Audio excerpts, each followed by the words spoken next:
कि त्रेता में राम है कलयुग में राम मंदिर, कि त्रेता में राम है कलयुग में राम मंदिर। अब भागवत भी हरेगा, बोले जय श्री राम।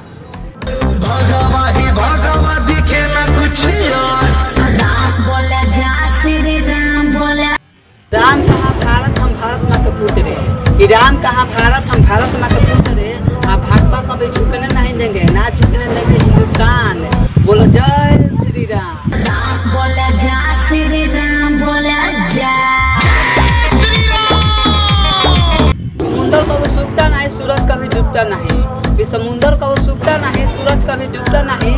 जे राम जी के भक्त है वो किसी से डरता नहीं। बोलो जय श्री राम।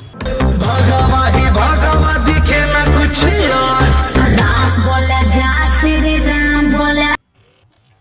तो यह वीडियो एक कारण से नहीं अपलोड हुआ था यूट्यूबर पर, तो आज अपलोड हो गया है। तो जाइए देखिए, बहुत प्यार दुलार दीजिए। तो मेरा चैनल तो नया है तो मेरा चैनल को सब्सक्राइब करिए। Thank you.